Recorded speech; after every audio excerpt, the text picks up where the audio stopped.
Juleybibning qalbi ana shunday iymonga to'lganki, agar shahid bo'lib o'lsam, jannatda uningdan yaxshi hurlar bilan birga bo'laman deganga to'liq ishonadi. Aksicha dunyoga dum tushib, behuda ishlar bilan mashg'ul bo'lgan vaqtimizda ajoyib qimmatsizlashib ketamiz. Xorliqqa mubtalo bo'lamiz. Juleybib mendan, men Juleybibdan.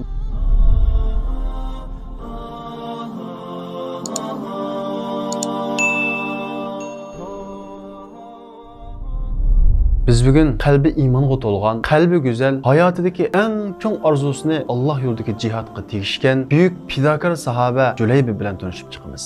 Biz insonlar boshqalarga baho berishda, ularning kiygan kiyimi, haydigan mashinasi, o'ltirgan uylari qarab baho beramiz va shu bo'yicha muomala qilamiz. Lekin bizni yaratgan Alloh bizga hargiz undaq muomala qilmaydi. Allohning nazarida bizning kiygan kiyimimizning, haydigan mashinamizning, o'ltirgan uylarimizning isil bo'lishining hech qanday qimmati yo'q. Alloh bizning faqat qalbimizga qaraydi. Qilgan yaxshi amalimizga qaraydi. Unda bo'lgan ekan, Allohga ishongan mu'minmi boshqalarga baho berishda, ular bilan muomala qilishda, ularning kiygan kiyimi va yoki o'ltirgan uyi, haydigan mashinasiga emas, qalbiga qarab, qilgan ishiga qarab, taqvodorlarga qarab baho berish kerak. Atrofimizda shunday insonlar borki, qiyofati go'zal, hatto chiroyi go'zal, ammo ularning Allohning nazarida qilchi qimmati yo'q. Yani shunday kishilar borki, garchi ularning qiyofati go'zal bo'lmasa-mu, ammo ularning qalbi nihoyat go'zal. Qalbi Alloh sevgisiga to'lgan, iymonga to'lgan. Biz bugun turishmoqchi bo'lgan Juleybib ana shu qalbi iymonga to'lgan, qalbi nihoyat go'zal bo'lgan eng buyuk sahobalarning birisi. Juleybib Madinalik sahoba bo'lib, chiroyi nihoyat ko'rimsiz edi. Uning chiroyining ko'rimsizligidan kishilar uning bilan do'stlashmaydi, ko'p muomala qilmaydi. Hatto ba'zi kishilar Juleybibning uyiga kirgizmaydi. Payg'ambarimiz Muhammad alayhisalom Madinaga hijrat qilib, Madinada islom jamiyati barpo qilgandan keyin Juleybib bu jamiyatning dal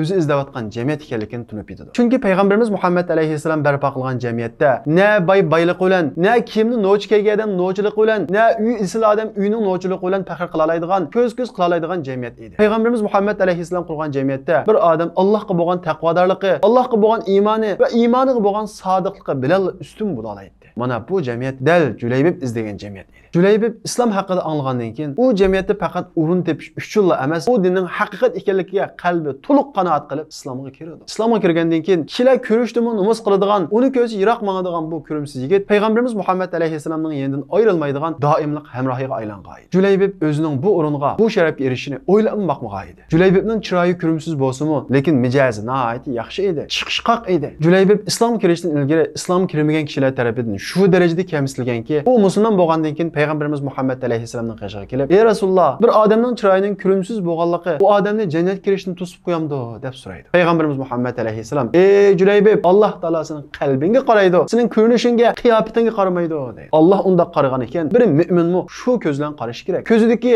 pul, mol dunyo va moddiy ko'zoynakini elib tashlab o'tish kerak. Shu vaqtda odamning haqiqiy mohiyatini ko'ra oladi. Shunga bir odamga qaragan vaqtimizda uning kiyimini soldirib o'tding. Hay degan mashinasini tushirib o'tding, uyini yo'qotib o'tding. Shu vaqtda, ya'ni u odamni kambag'al, faqir deb bir paraz qilib baqing, shu vaqtda u odamning haqiqiy mohiyatini ko'ra olasiz. Va siz u odamni rostla axloqi tufayli, rostlik tufayli va yoki samimiylik tufayli va yoki bir oliy janoblik tufayli yaxshi ko'rdingizmi, uni do'st tutdingizmi va yoki mashinasi tufayli va yoki jamiyatdagi o'rin tufayli do'st tutdingizmi, shu vaqtda o'zingiz his qila olasiz. Juleybib payg'ambarimiz Muhammad alayhisalomning bu so'zini anglagandan keyin islomga bo'lgan muhabbati texmi kuchaydi. Payg'ambarimiz Muhammad alayhisalom sahobalarning ahvolini pat-pat so'rab turadi. Qanday qiyinchilik va nima hojati va bularni surishtirib turadi. Bir kuni payg'ambarimiz Muhammad alayhisalom Juleybibning yeshi yo'nab qolgan bo'lsa-mu, to'y qilmoqligini bilib, uni chaqirdi va uningga "Ey Juleybib, to'y qilmamsa" deydi. Juleybib "Ey Rasululloh, to'y qilsam bo'ladi. Lekin mendek bir ko'rimsiz kishiga kimni qizni berso" deydi. Payg'ambarimiz Muhammad alayhisalom "Xotirjam bo'l, men seni o'ylayman" deydi. Juleybib "Ey Rasululloh, mag'lub bo'lullah, men bir yaramas" deydi. Payg'ambarimiz Muhammad alayhisalom "Ey Juleybib, sen Allohning nazarida yaramas emas" deydi. Payg'ambarimiz Muhammad alayhisalom Juleybibni o'ylash uchun boshqa turayotgan kunlarning birida bir ansar qizining yo'ldoshining burun vafot topganligi va o'zining hozir tul ekanligidan xabar topadi. Payg'ambarimiz Muhammad alayhisalom darhol u qizning uyiga bordi. Eshikni chekidi. Eshikni u qizning dadasi ochdi. U kishi payg'ambarimiz Muhammad alayhisalomning kelganligini ko'rib, "Nihoyat xursand bo'ladi. Ey Rasululloh, uy kirasizlar" deb uyga boshlaydi. Payg'ambarimiz Muhammad alayhisalom "Men sizlarning uyingizga qizinglarni talab qilib keldim" deydi. Bu kishining xushalliqdan beshi ko'kka yetadi.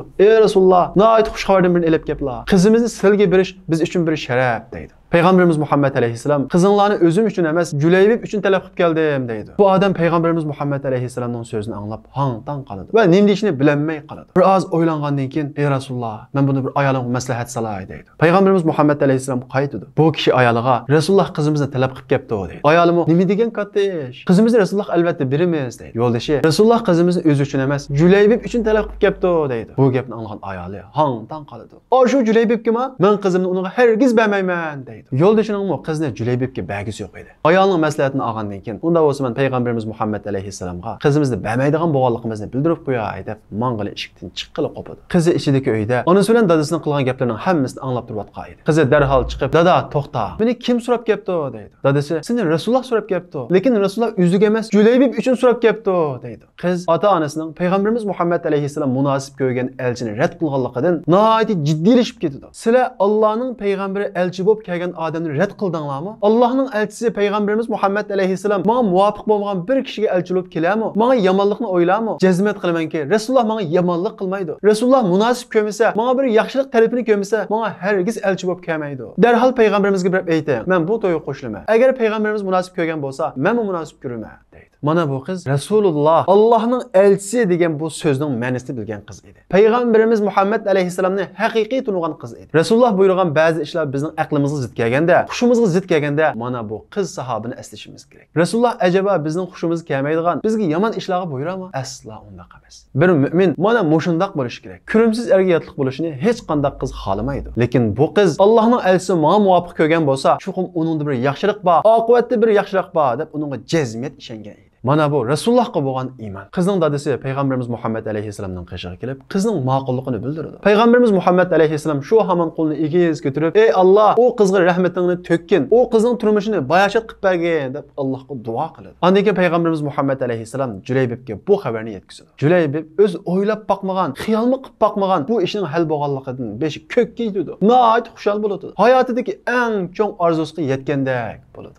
Degan payg'ambarimiz Muhammad alayhissalom Juleybibni va qizni chaqirtib ikkisining nikohisini qiladi. Va Juleybibga "Sen bozorga borib, to'yga ketadigan, ziyofat ketadigan narsalarni sotib olib kel" deydi. Juleybib darhol uydan chiqib, narsa kerak sotib olish uchun bozorga mangadi. Bozorda to'y uchun lozimlik narsalarni sotib olish uchun o'ylanayotgan vaqtida bozorda "Hayya alal jihad, hayya alal jihad, jihadga otilinglar, jihadga otilinglar" degan bu chaqiriq ovozini anglaydi. Bu chaqiriq Makka mushriklarning Madinaga hujum qilish uchun kelgan qo'shinga qarshi elib berilgan Uhud urushiga chaqiriq edi. Juleybib bu chaqiriq ovozini anglagandan keyin bir oz turib qoladi. Shu topda hayotimdagi eng orzu qilgan minutlarda turib qanday qilishim kerak? Alloh yo'lida jihadga chiqaymi yoki to'yimni qilib etib, undan keyin keyingi jihadlarga chiqaymi? Bu haqda nihoyat qisqa o'ylangandan keyin uning iymoni nafsi ustidan g'olib keladi. To'yga kerakli narsalarni sotib olish uchun elib chiqqan pullarga qilich, savut, urush kiyimi sotib oladi va shu yerdan darhol sahobalar qo'shiniga qarab mangadi. Payg'ambarimiz Muhammad alayhissalom sahobalarning hammasini to'plab peshim namozini o'qiydi. Juleybib, agar Rasululloh meni ko'rib qolsa, sening nikohingni atdigan qildim. Sen bu qatimki urushga chiqma deb yondirib etib qolmasin deb rahi bilan beshiga otgan yig'liq bilan, ya'ni arablar beshiga otgan yig'liq bilan yuzini to'sib oladi. Rasululloh meni ko'rmasin, jihatdan tushib qolmay deb yuzini to'sib oladi. Nima degan buyuk iymon. Atdiganda nikohini qildi. Texi ayol bilan bir yostiq qo'yib bosh qo'ymadi. Oldida Alloh yo'lida jihad saq qaytib kelishi yoki shahid bo'lish aniq emas. Juleybibning qalbi ana shundaq iymonga to'lganki,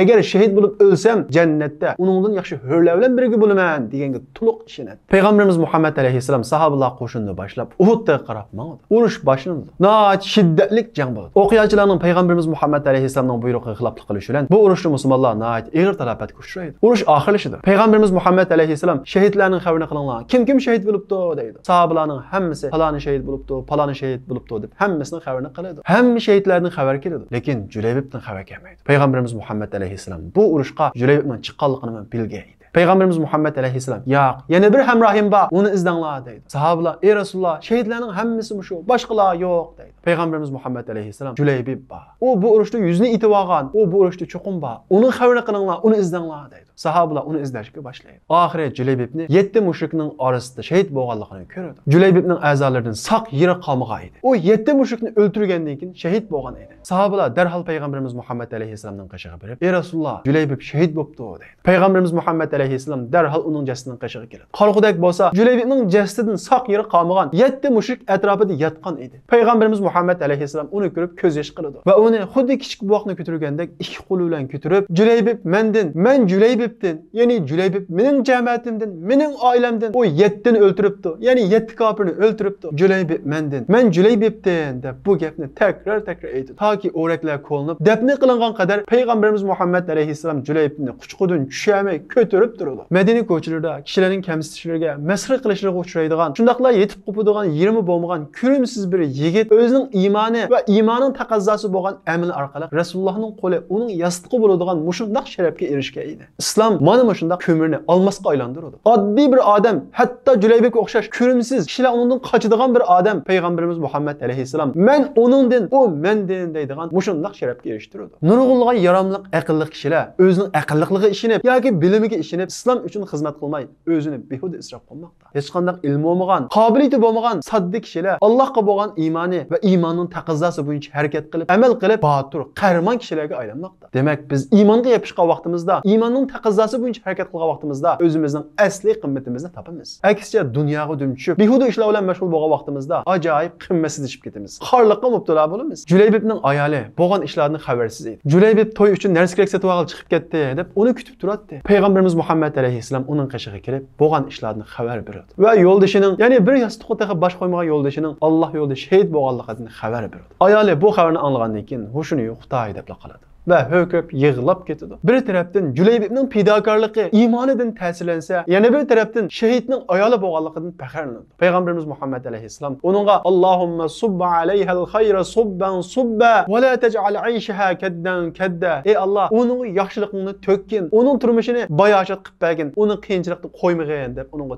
takrar duo qiladi. Rasulullohning bu xil shakldagi duosiga bu qizdan boshqa hech kim erishib boqmagan edi. Shuning uchun butun sahobalar bu qizga havas bilan boqadi. Bu qiz iddatini toshqizib bo'lgandan keyin cho'ng sahobalar u qizni amriga elish uchun bas-basda uning uyiga elchilikka odam avatishdi. Chunki bu qizda shundoq bir iymon bor ediki, garchi o'zi yaxshi ko'rmasimi, o'zi xohlamasimi, Rasulullohning buyrug'ini hammadan ustun bilalaydigan, Rasulullohga bo'lgan toshqan iymon bor edi. Yana bir tarafdan Rasulullohning duosiga takrar nail bo'lgan edi. Darvaqa tarixchilar bu ayolning bir qancha yildan keyin Madinadagi cho'ng boy savdogar ayolga aylanganligini naql qiladi. Bu qiz Rasulullohga itoat qildi, mukofotini oldi. Julaybib hayotidagi eng cho'ng orzusiga yetgan shu minutlarda Allohning eng cho'ng imtihoniga duch kelib, bu imtihondan o'tib shahodat maqomiga erishdi. Albatta jannatda uningdan yaxshilikka erishadi. Dunyo mana shunday imtihondan iborat. Ba'zida hayotimizdagi eng cho'ng orzularimizga yetgan vaqtida Allohning imtihoni keladi. Hamma ishimiz to'liq bo'lmaydi. Ba'zi kishilar o'zi yoqtiradigan, o'zi yaxshi ko'rgan narsalar bilan imtihon qilinadi. Xuddi Julaybibga o'xshash. Ba'zilar yaxshi ko'rmaydigan narsalar bilan imtihon qilinadi. Hammasi imtihon. Hayotda nurg'unlagan Alloh va uning payg'ambarining ko'rsatmalari bizning aqlimizga zid kelishi mumkin. Ba'zida bizning xushimizga kelmasligi mumkin. Ba'zi uni yomon ko'rishimiz mumkin. Undan qechishimiz mumkin. Mana bu bizning imtihonimiz.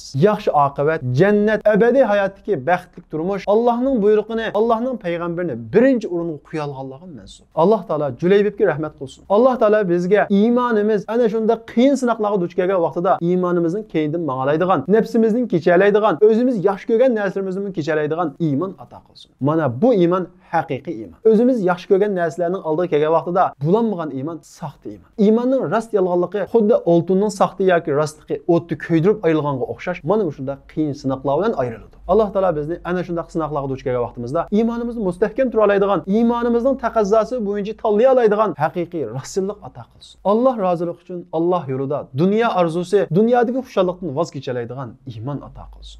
Sahabiler izledin, çaknigan izzat nuri, Ütkeni sıkın idin, hak İslam'ın tülhuli.